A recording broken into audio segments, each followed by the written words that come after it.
Greetings to all. I hope you all are doing well.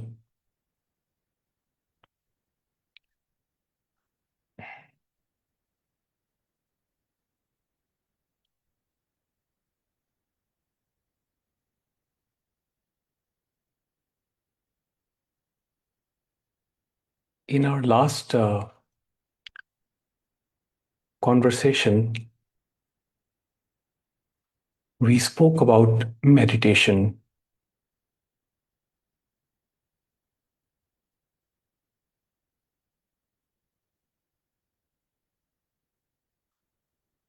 We investigated what meditation is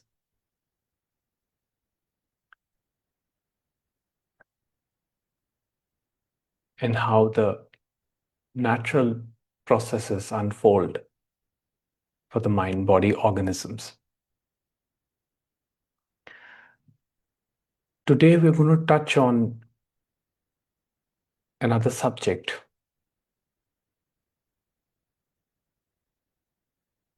But before I proceed, I would say that I'm not very qualified to speak on this subject.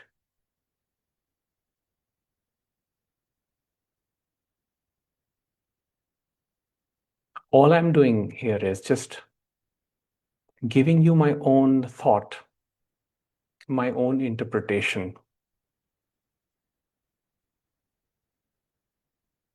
I do not claim that this is the truth. I do not claim that I fully understand the subject as Bhagwan put it.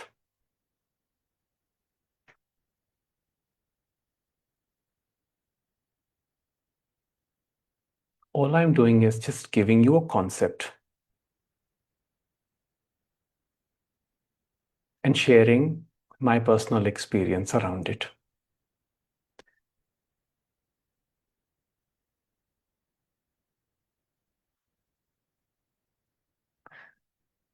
I remember one time asking my teacher,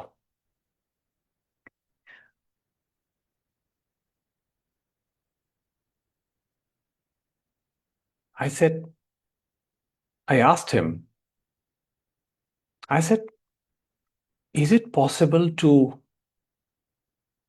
touch a state of consciousness where one just remains completely absorbed in the bliss, and that bliss never leaves? And my teacher said no. He said that our nature is to emerge. The I, the separate self or me, merges into its source, but then comes back again. And then I asked him, do you think it is the same for Ramana Maharshi? And my teacher said, when we are talking about people like you and me, it's different, but when we are talking about someone like Bhagwan, we do not know. And he said, who knows that he may be just permanently in that bliss. So he said that we cannot ever imagine what state was Bhagwan in.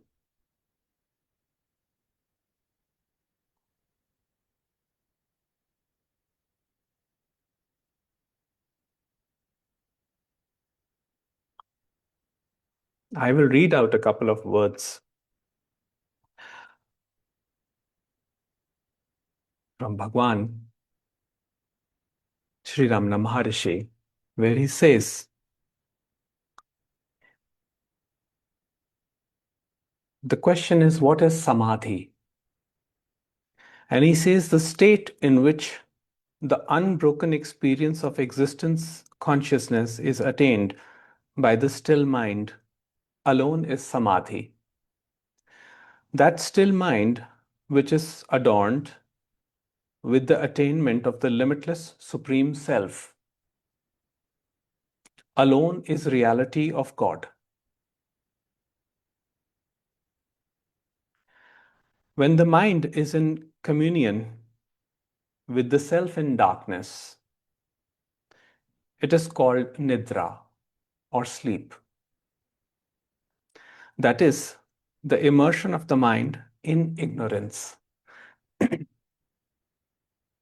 Immersion in the conscious or wakeful state is called samadhi. Samadhi is continuous inherence in the self in the waking state.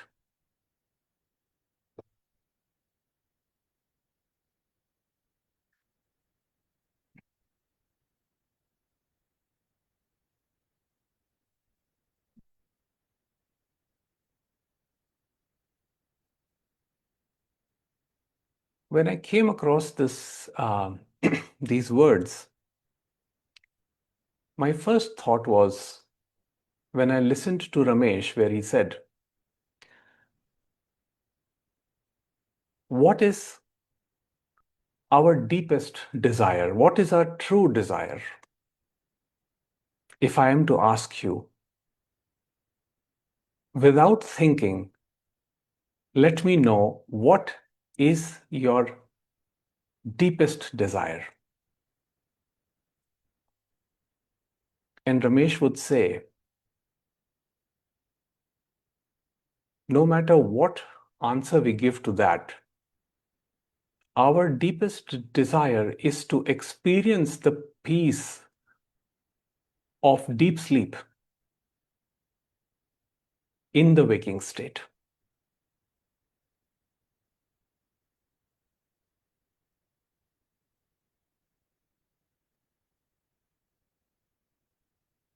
The peace which is experienced in deep sleep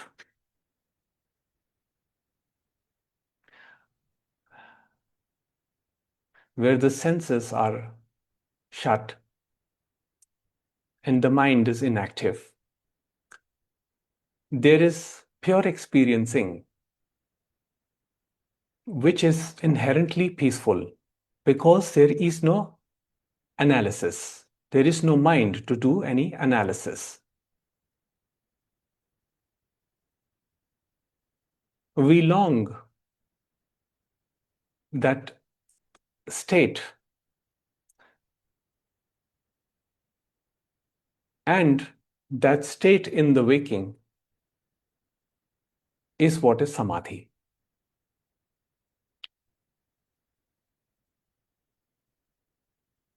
Bhagwan also says samadhi is self-realization. But again, he puts forth a concept where he segregates samadhi into three levels. Although it is all conceptual, because he says that reality has no gradation. But to explain a concept that a seeker goes through, and I will try to give my own interpretation of this. So I talk about awakening, which I call a crack in the personality. That means there has been a rupture of some kind in a structure that is built by thought. Now, when that rupture happens, through that crack, one glimpses a light, wholeness. In that light, there is complete breakdown of the subject-object relationship.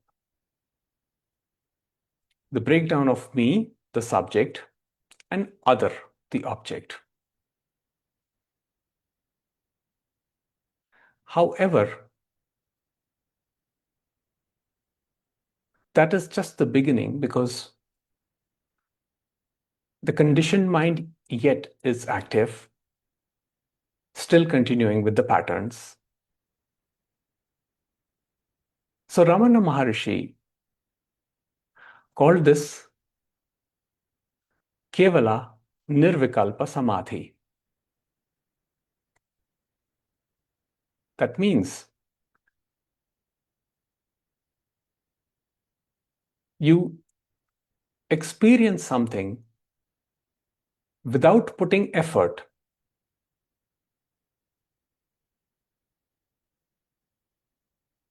Breakdown of the subject and object relationship means there is no separation between me and the other. The word nirvikalp means no difference. I personally like to use another terminology, which is no alternative. That means right now, whatever life is bringing you, there is no alternative in terms of relief other than the total acceptance or total surrender.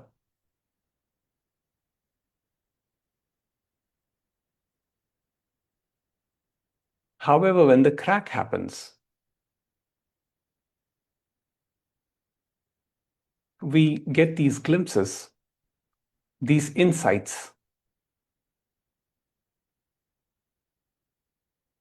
this total knowledge. But the doubtful mind seeps in because it is following the old patterns. So this is what Ramana Maharshi called as Kevala Nirvikalpa Samadhi. That is due to mental disturbances, or I can call it psychological disturbances, the tendencies, the traits, the inclinations, the wanting, the needings, the desires, the vasanas. The peace gets disrupted. The sense that there is me and there is other. There is me and there is world. It comes back. And the moment that that sense comes back, that peace is disturbed.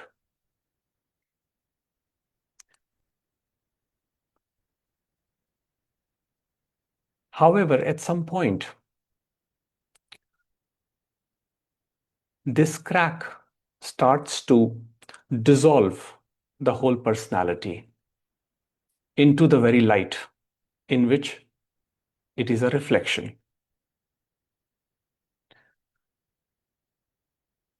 That is what Ramana Maharshi called Sahaja Nirvikalpa Samadhi. That is complete absorption or mergence into reality.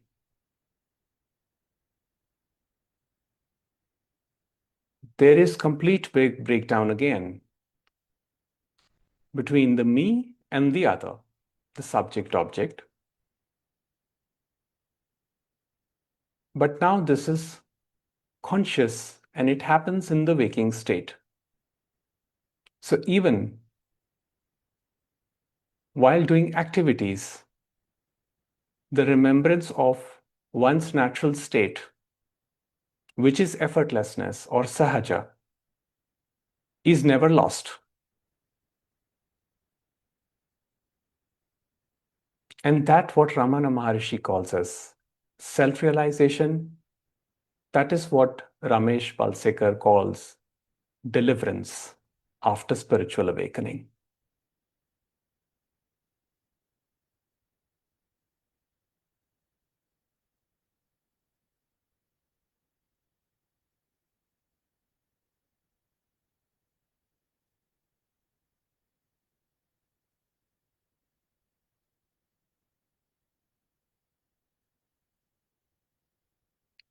We have this misconception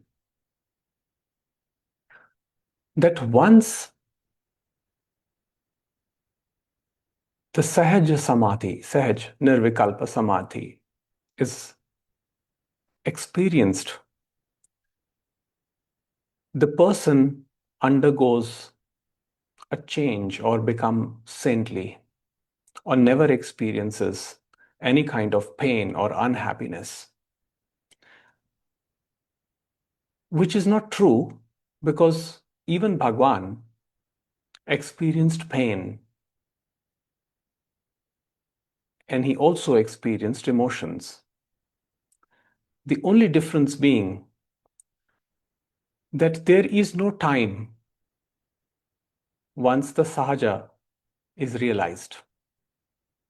What that means is, in the moment, the body may feel pain, arising of emotions, may even react to certain conditions. But these are all incidental.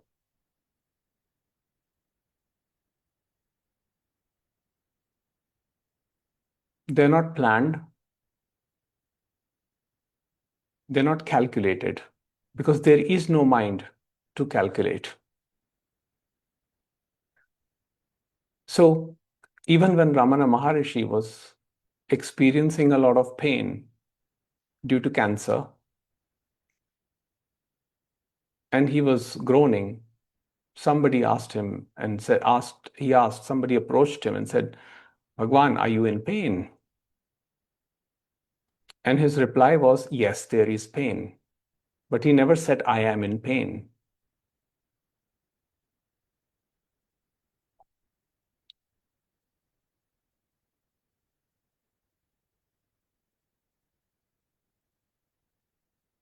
Realization of one's natural state gives rise to simple witnessing of events.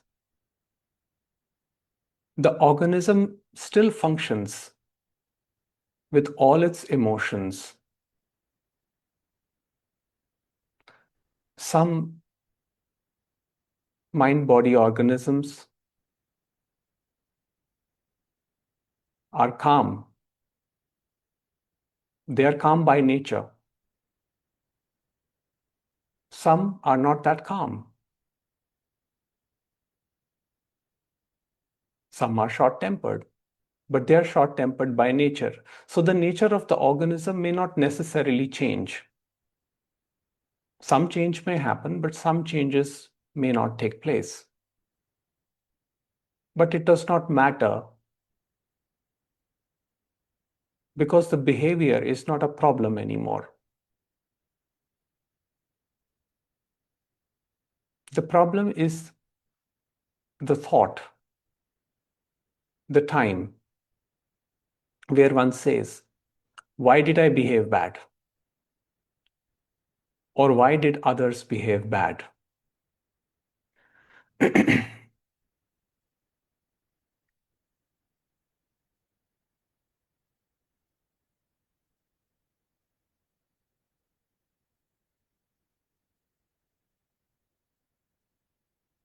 So reaction of all kinds in the moment may happen, but it does not get carried in horizontal time as suffering, as thinking why things happen this way or that way.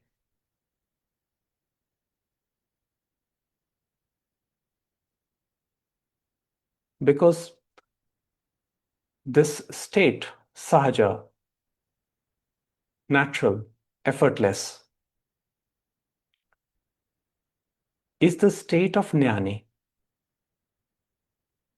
the one who knows the self.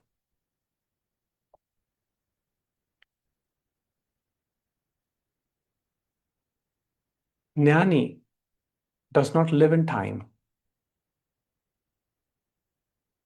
For them, the reality is imminent now.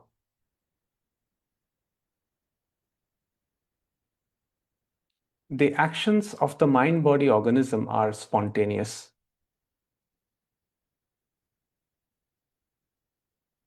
With total acceptance of conditioning, no resistance to what is arising, and that is peace, even if it is uncomfortable. even if there are urges. But there are no judgment for the urges, or no analysis, or no contemplation on why they arise, because there is no central location or me or the fragmented mind to do that.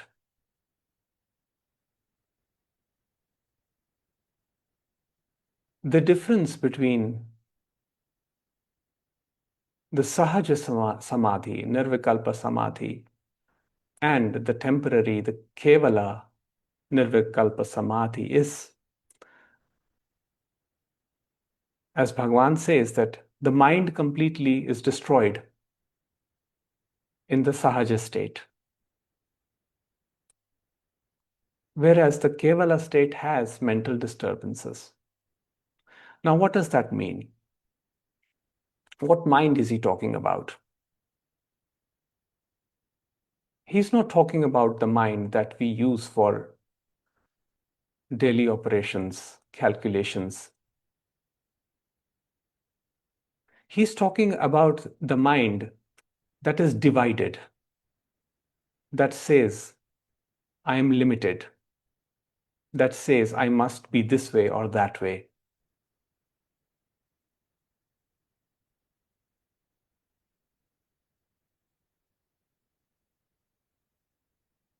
That says, I am unlovable, I'm unworthy. Bringing attention to its limitations, it gets trapped in a never-ending loop of dialogues and voices that never end. And every time there are difficult situations externally, this mind comes up.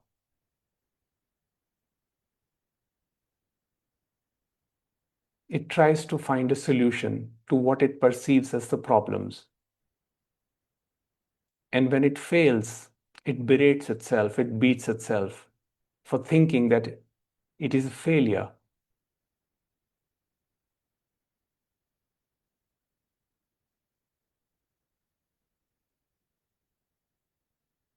When we sit in meditation, I've seen many times, when our sense of separation is strong, we may sometimes experience the deep absorption of samadhi, and it may feel wonderfully blissful. But there are other times when the mind is so activated that it is just not possible even to sit for a minute. And then that mind comes up and says, look, you failed. You're not good enough. So that voice is this divided, fragmented mind, which is full of doubt. It's bringing attention to itself. Because although it says that it is practicing meditation for its annihilation, it really does not want to annihilate itself. Because it is the survival-based mind. Its core job is to protect.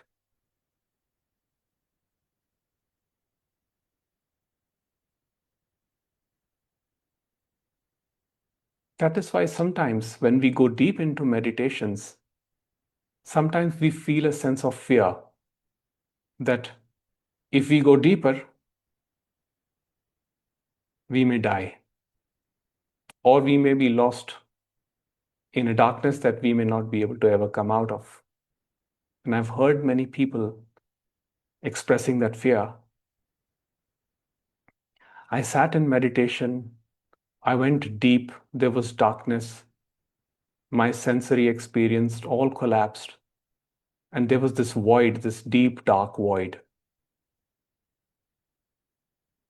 And I would say, then what? What after that? And they say, no, we didn't go any further because it felt scary. So Bhagwan says that mind is still active. Although it is pretending to be quiet, it has become a blank in the moment, and it has convinced you that that is the ultimate state. But blankness is not it. It is temporary. It is still hiding there, just like an iceberg. The top part is the small, and the one that is submerged into the ocean is a huge one.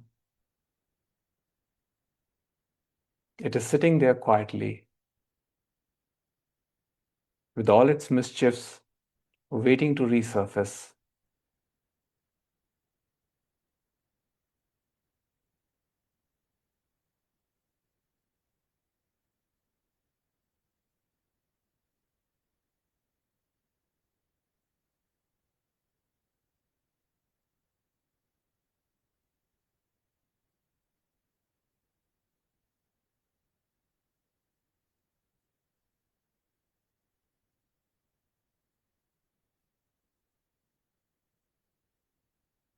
What differentiates the two states, the Kevala Samadhi and the Sahaja Samadhi, is that the Kevala Samadhi is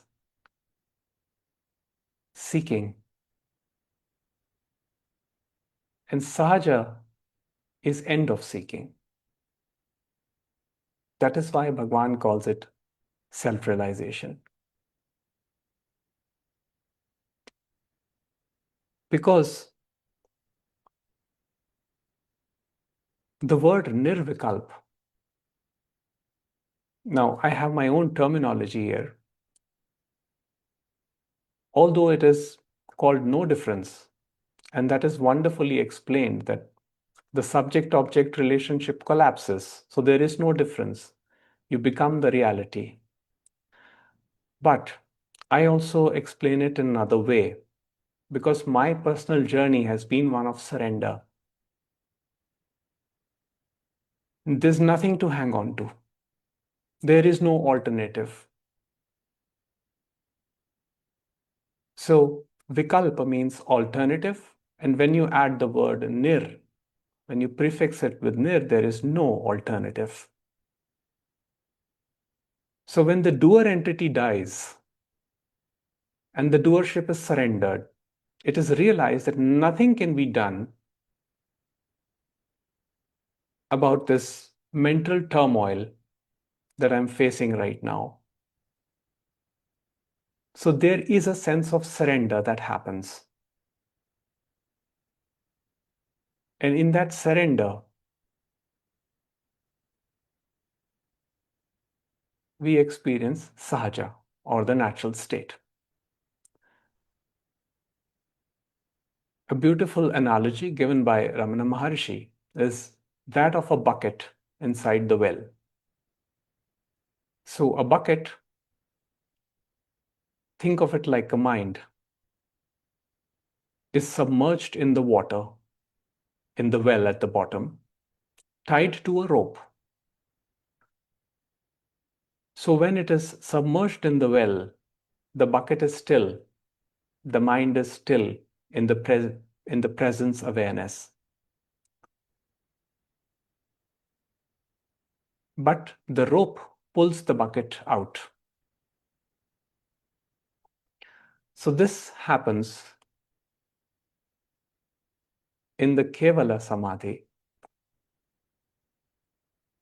that it does provide effortlessness, but the effort comes back as the rope pulls out the bucket.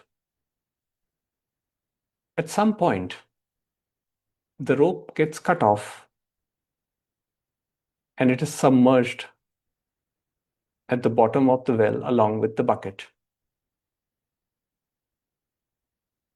Now there is no scope for any movement.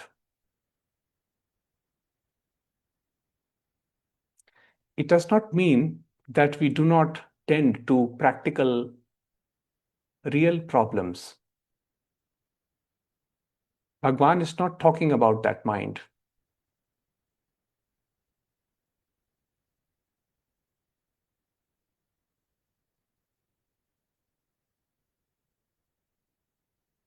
He's talking about The mind that is divided, that conceptualizes, that lives in the fear of future,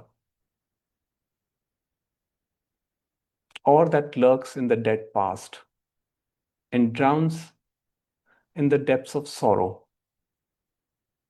I could have, I should have, my life would have been better if I did this, did that. The mind that lives in comparison.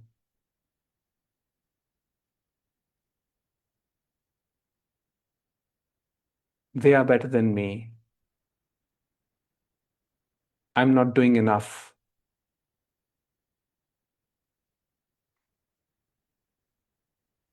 It brings attention to itself, although it claims that it wants freedom or moksha or liberation. But it constantly brings attention to itself by spinning a story around what is happening.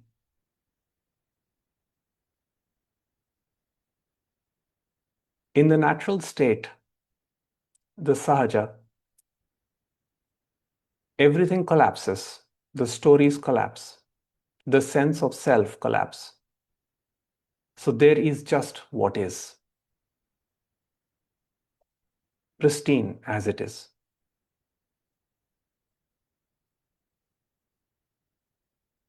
Not seen from the perspective of good or bad, moral, immoral, desirable, undesirable. Those are all gradations of mind. Anytime any kind of comparison springs up is of the mind.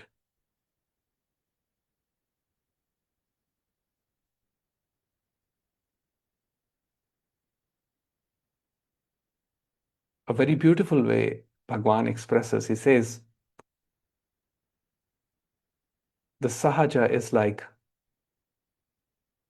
a river merging into the ocean.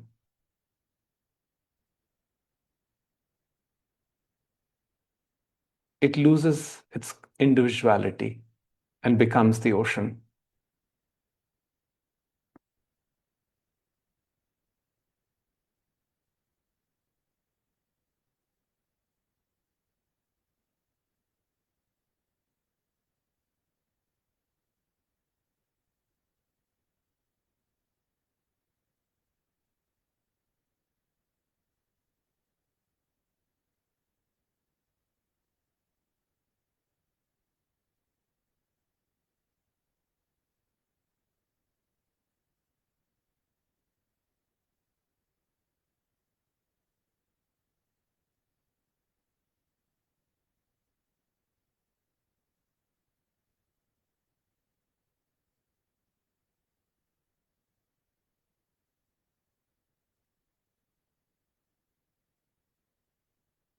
The most beautiful and at the same time most terrifying aspect of this understanding is that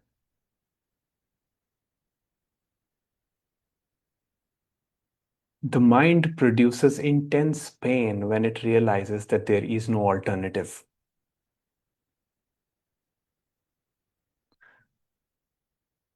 There is no alternative to the pain of human existence other than being totally present here, in total surrender, in total attention.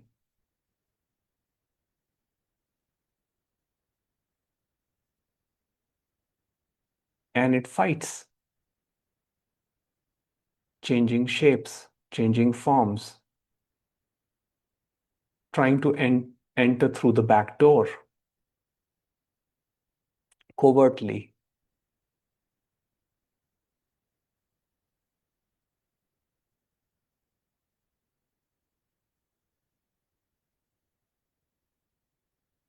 But it's already dipped into its source, so there is no escape for this mind but to merge with the ocean.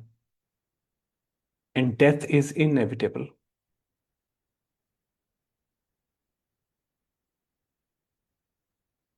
So, as it breathes its last, what the seeker experiences is called in the classic literature as the dark night of the soul.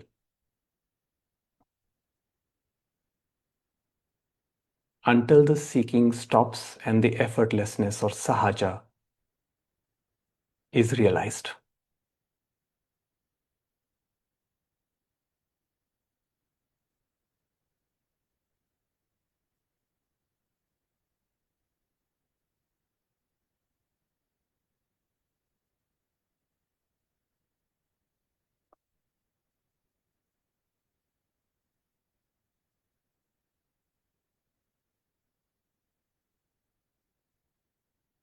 All right, we can take up questions now. So anybody who wants to ask a question, please raise your hand and I will unmute you.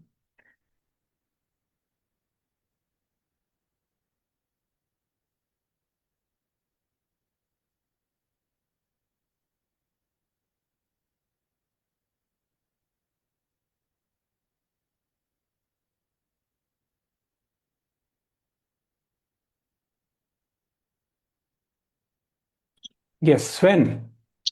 Yeah, hello. Hi. Hi. Am I? Excuse me, I didn't have time to put on a shirt. I'm here in the uh, That's okay. outdoor work park. I see. Oh, beautiful, beautiful. Oh, you're Yeah, out outside. I'm in Estonia here, but I'm not Estonian. I'm from Germany. But I see. anyway, I I've been listening to a lot of non-duality talks and getting kind of sick of it, to be honest. see. Good. Yeah. Because yesterday I had this thought. I'm looking for something permanent. So if there's something permanent, it has to be here right now. Mm, And what is here right now is an uncomfortable feeling, and that mm. what is aware of that feeling. Yes. Uh, but yeah, still feels uncomfortable. I Yeah. don't know. Yeah. Yeah. The feeling of exactly what you described. Comparison is still running, and like I'm not good enough. I hate myself. I'm not good enough. I don't look good enough. I don't make enough money. I don't like. It's all a bit of bullshit, but it. Anyway, I still feel. I'm still kind of fighting this feeling. That's been going on for a few years now, really. Yeah. Yeah. Yes, it can be absolutely uncomfortable. This teaching will never tell you that things are going to be okay or things are going to be comfortable. It says that investigate the source of the discomfort. And as we attend to this feeling, attend to everything that the consciousness is producing right now with total acceptance that if it is uncomfortable, that is a part of it too. That is where there is some possibility. Because as I said, when there is no alternative, the mind has nothing to stick to. The only thing that creates suffering is the resistance, the fragmented mind, the divided mind, not wanting things to be a certain way. If we can hold even that mind in this loving presence right now, as we are here, and say that, okay, this is arising, it's uncomfortable, but it is doing what it's supposed to do. Mm. And I'm just going to be present. I'm just going to be present, just as I can be present to another person. A bit like the edge of a razor, because any kind of effort is already some kind of resistance. Exactly. Even the effort to be there for the feeling, or it's already Yes. a subtle manipulation of like holding it different or something. Yes. Yes. Yes. To allow anything that arises in the Mm. moment, the grief, the expression, the anger, whatever arises in the moment. Being does not mean being okay, because being okay and being are two different things. Being okay is limited, but being is unlimited. It's okay to feel, and if through the grace the attention becomes total, this link between thinking and feeling gets exposed. And the source of the uncomfortable feeling gets known. And as far as I can see, that you've already seen what is happening, the comparisons are happening, and it is leading to this kind of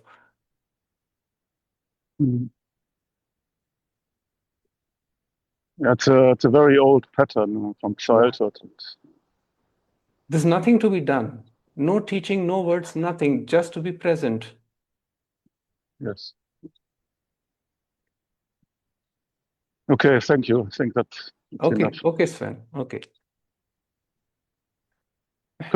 Because we don't need to say more. This was the best thing you could say. Just be with it. Yeah. Exactly. At some points, the words are limited. And Yeah. as I said in the beginning, all that words can do is just give a concept. Every non-dual teacher or any spiritual teacher for that matter is just giving a concept. But the Yes. thing is, we have the awareness. The awareness has been given to us to see what is happening. How clear we are able to see it depends on how effortless this watching becomes, this witnessing becomes. So if I can, rest in this awareness where I can allow everything to be just as it is, not wishing anything to change, even if it is uncomfortable, even if it feels unbearable, if I can just be here and I can see that, oh, I know you, I know you, I know that you have been here. You have been here. You visit me every time. I know the story too. What story goes on behind it?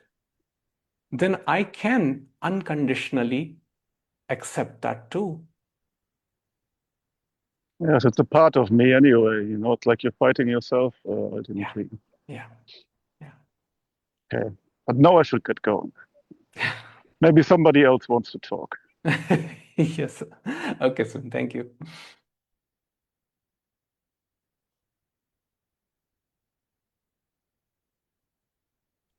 Yes, Yeah, Neha. okay.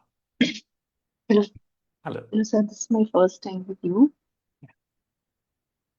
Um, so there is a point when I have accepted the things around me, but when I when there are my needs, and knowing you have to accept your partner who has a different set of needs or a different set of thoughts, but there are my needs, I get into a dilemma.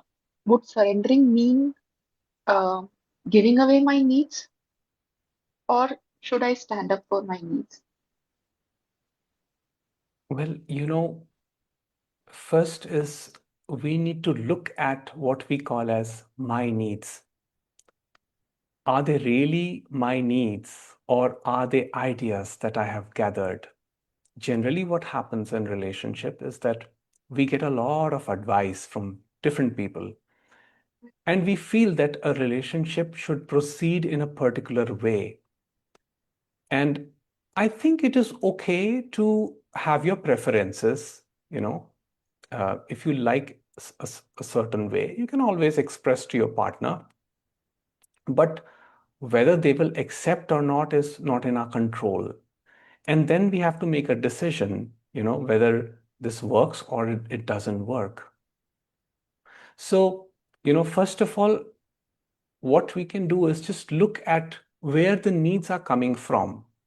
Are they really coming from spaciousness, which means general human needs like affection, which is given in a relationship? Or are those needs coming from an idea that we have gained from somewhere, which says that other person should be this way or that way? In that case, we may not be able to do anything because what can only be done is self-reflection, which is here. Nothing can be done on that side. The moment we shift our focus from here to there, we are creating this subject-object split. The me says, if the other modifies, I'm going to be satisfied. And they may, change for a bit, but then again, they will revert back to the old behaviors. certain patterns, they will keep repeating. So what I find is that changing other is not possible, but the work has to be done here. So investigation has to be done here. Okay. So, I think I said needs, so maybe needs means affection, closeness. I understand from that perspective. So, uh, instead of needs, if I say desires, Yeah. then how is it different? That is what I'm saying. How to differentiate between what are my needs and what are my desires. So desires can just go on expanding in any direction. Needs are specific, right? But the thing is that sometimes even that is not possible. If the other person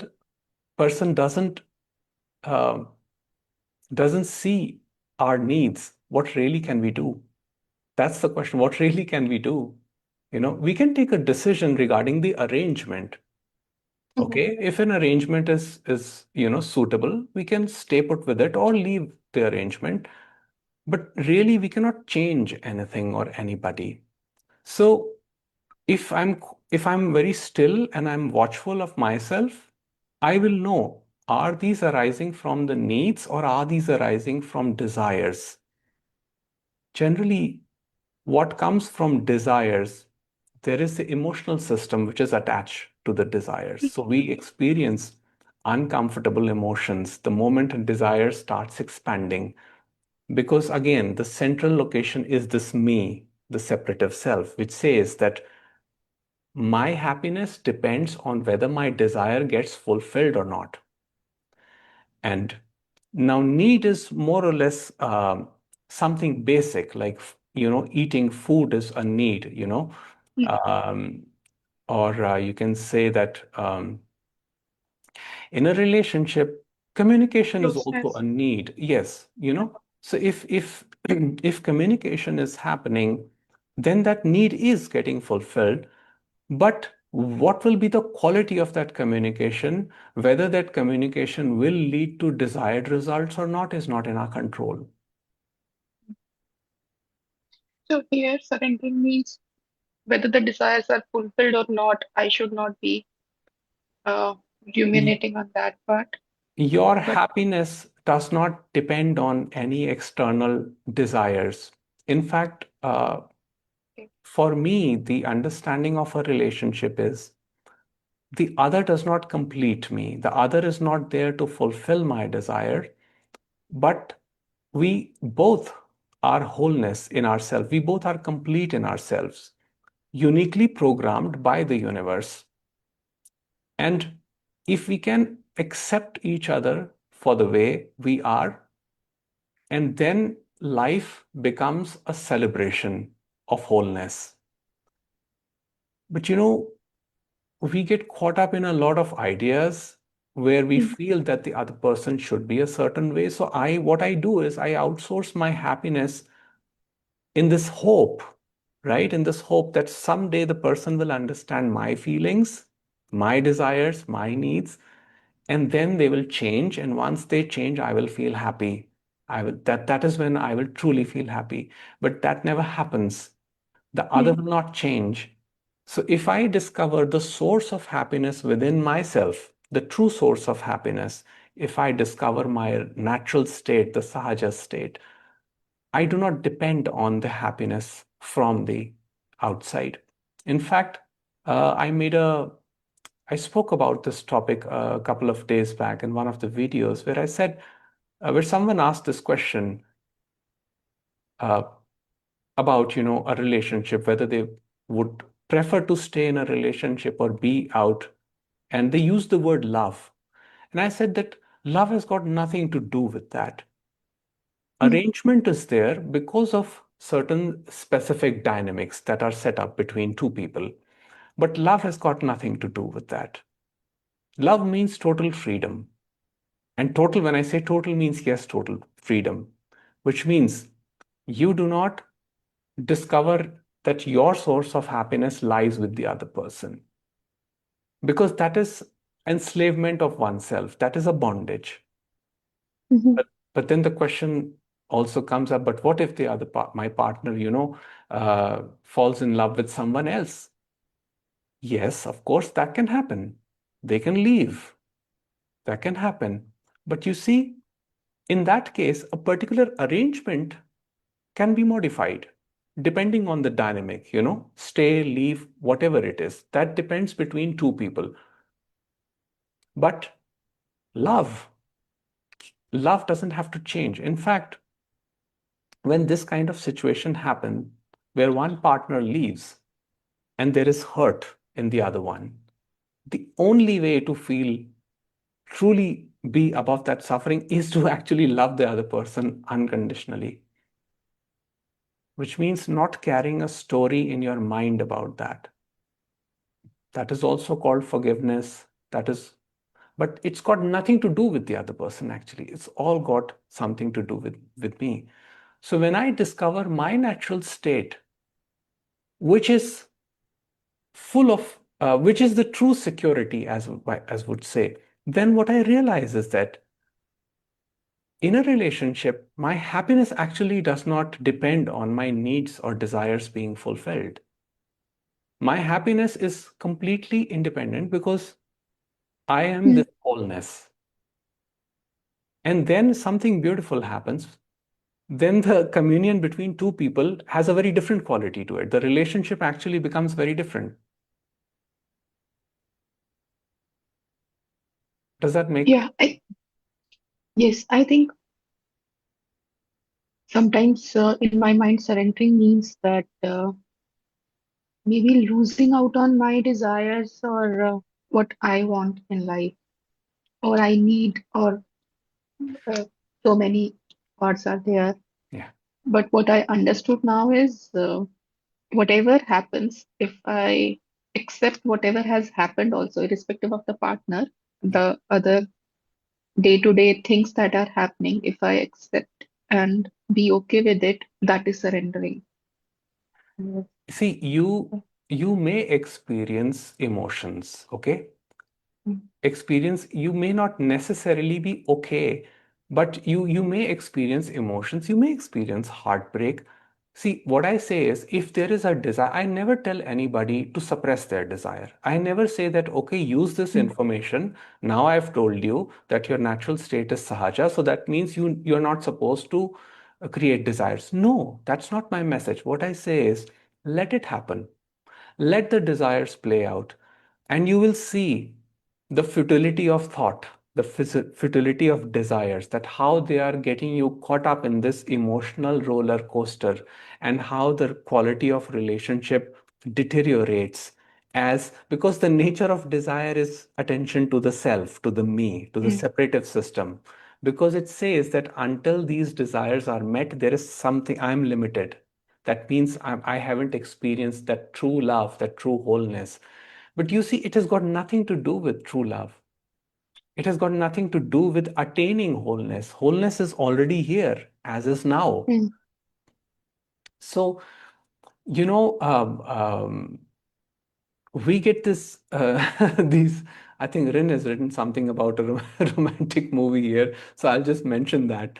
You know, this idea that we get by watching romantic movies where um film movies end, in marriage, and then they say the end, because the afterwards is so problematic that they never even show what happens after afterwards.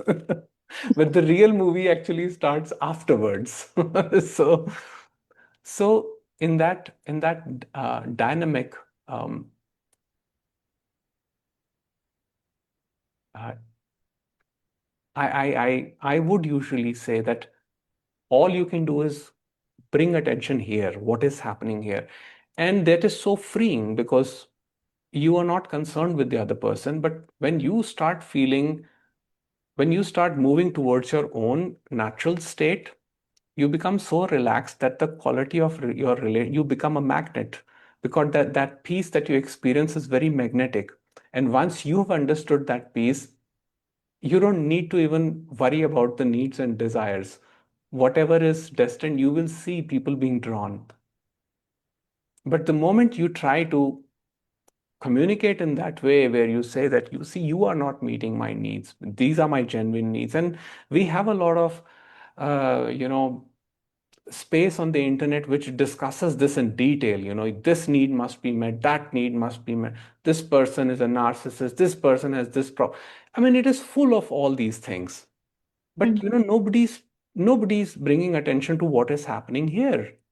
Am I really in touch with my own core? Where are my needs coming from? Where are my desires coming from? And it is not to evaluate oneself to say that my needs are genuine or not. No, I'm not talking about that. All I'm talking about is just being in this presence so that you can know what peace is. And from that, whatever communication comes, you will see that that communication will be whole. It will be peaceful. And that peace has a magnetic quality to it. Understood. Thank you. All right. Thank you so much.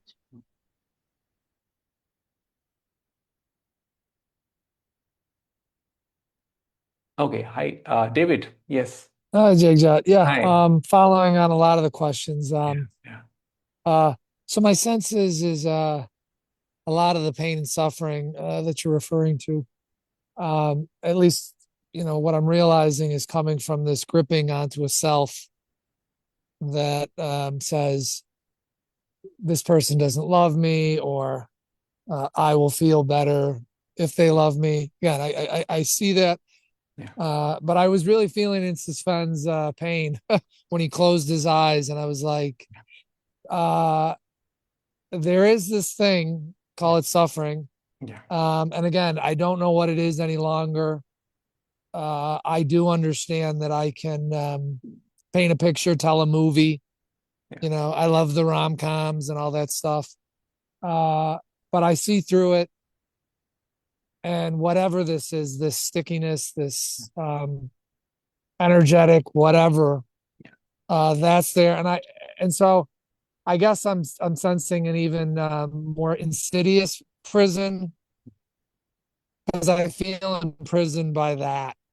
And then the story is Sahaja, Nibbana, whatever it is, I will somehow, I don't know, escape the prison. I'm seeing even that as a further cause of my suffering.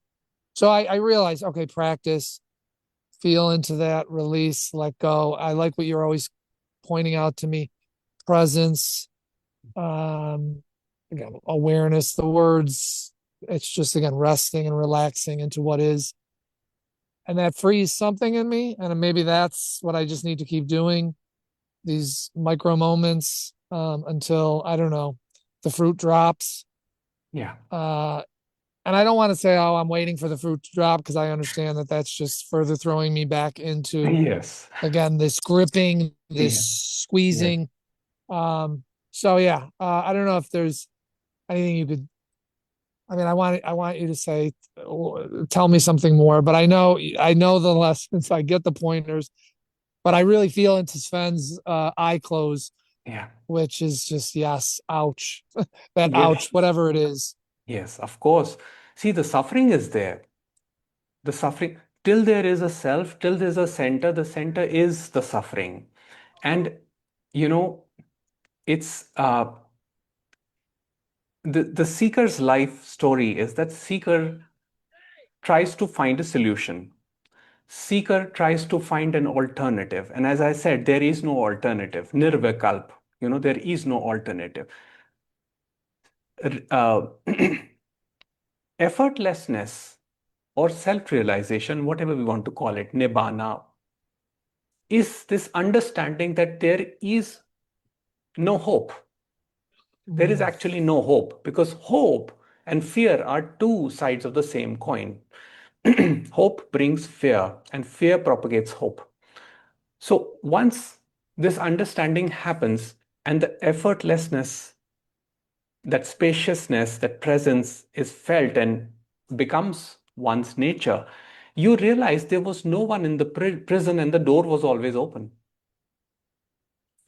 But yes, till the seeking goes on, the seeker the subject seeker tries to make the prison more comfortable.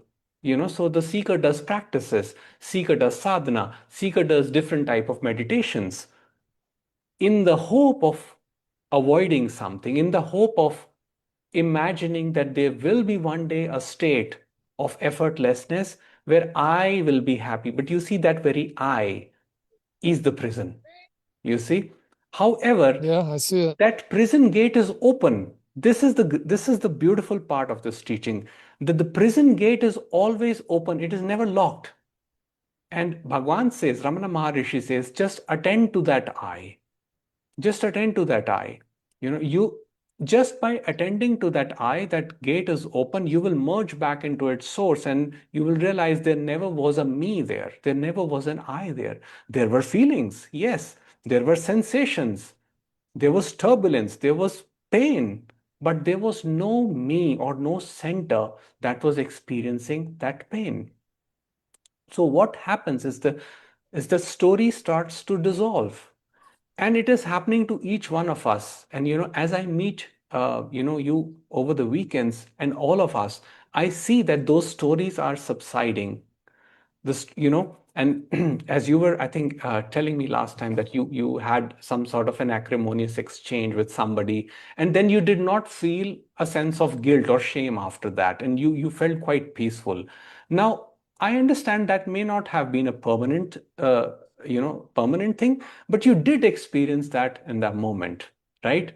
So from where I see is that the understanding is going deep. The pathway to effortlessness is already opening up, but nothing needs to be done. The moment mind tries to cling with that one particular method or way that I can use to solve the problem of my suffering, my pain, that itself creates even more pain. So nothing can be done. There is no alternative. That is total surrender. Thank you. Yes. Okay, David. Thank you. Thank you. Thank you. All right. Okay, David. All right, we'll take up last question from Martina, and then we'll conclude for today.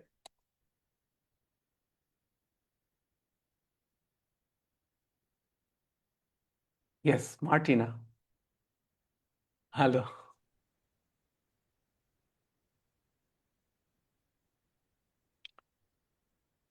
Surrender is the only way. Yes, surrender is the only way. And you can fight it for 50 years. Yes.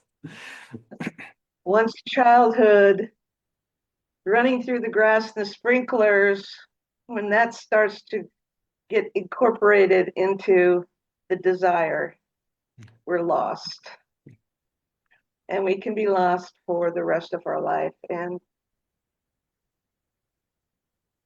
by some grace, we're here.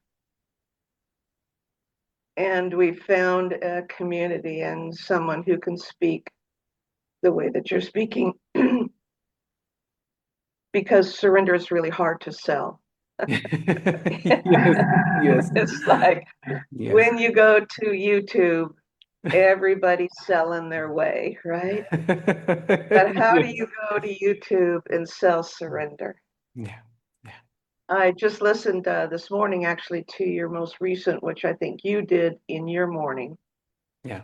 I know that confuses me, but the morning you had, okay, and I listened to it this morning. It was just another one of those ding the ego thing. It's like, oh my God. It was being at peace is the highest value. You aren't, because you're not a nuisance to the people around you. Yeah, that is. Yeah, and then you finished with that makes the world a better place. What have I been doing my life? Yeah. Trying to make the world or my community or my friend or whatever. Yeah.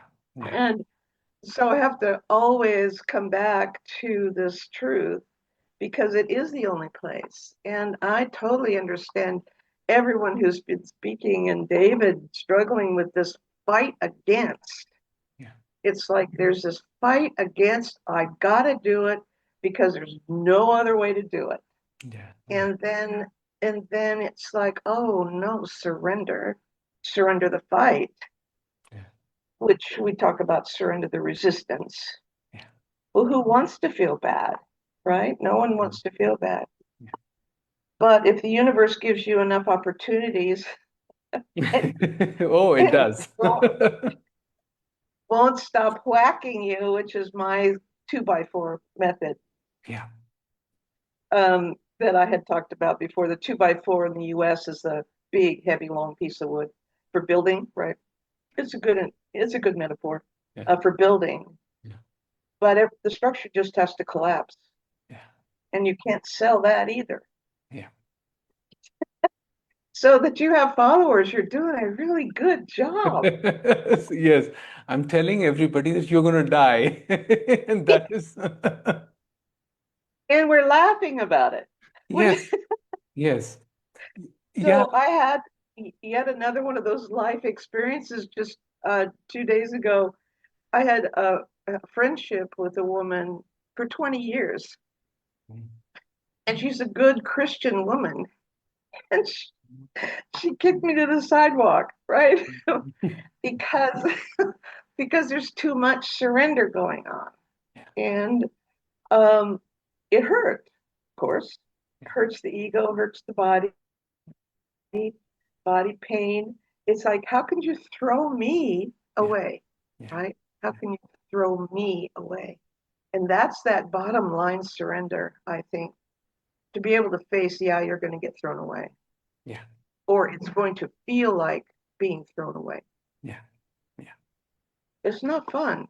If anybody asks me about getting on a spiritual path, I'd say, don't. If you want to have a really good life, don't get on the spiritual path.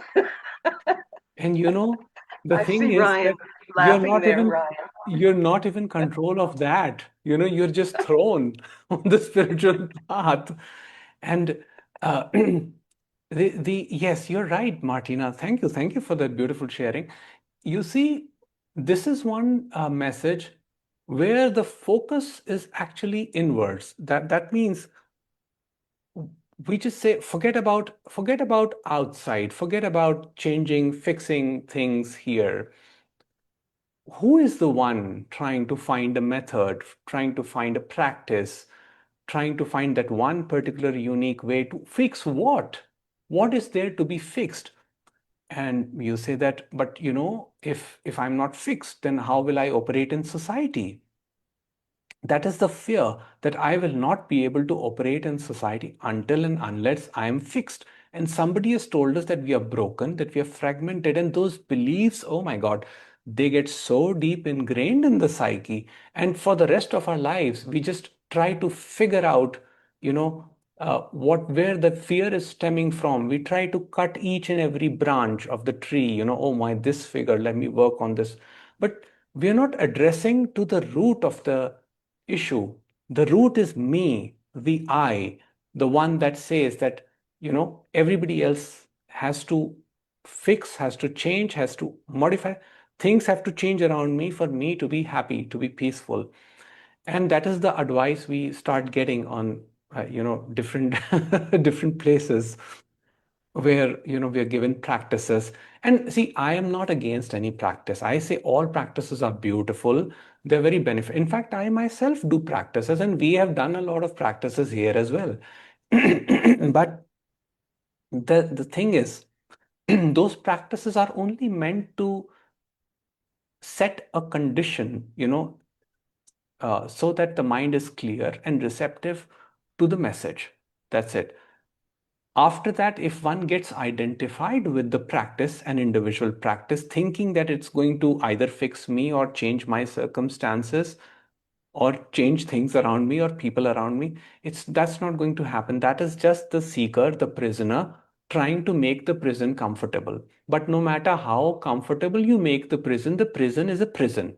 So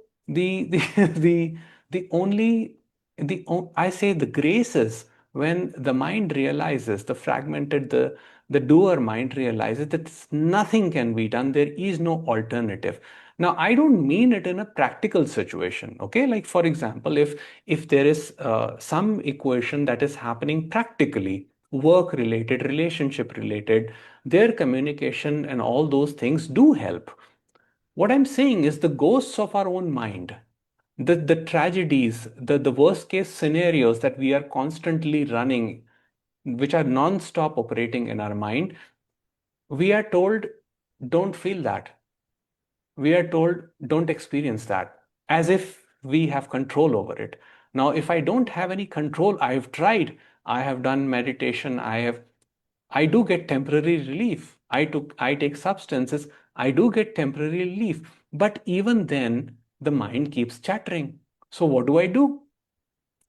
That is where you realize actually who is concerned with the chattering mind. That is where the attention comes on me. There's nothing to fix. There's nothing broken. It's all here now, wholeness, as this reflecting so beautifully. So, yes, acceptance of what is peace, is God, is wholeness. And that is something I would, my pointer is only this much for today. Okay. Thank you so much, Jagjot. All right, thank you. We will conclude now. I think we're over time as usual today. Happens every time, what to do.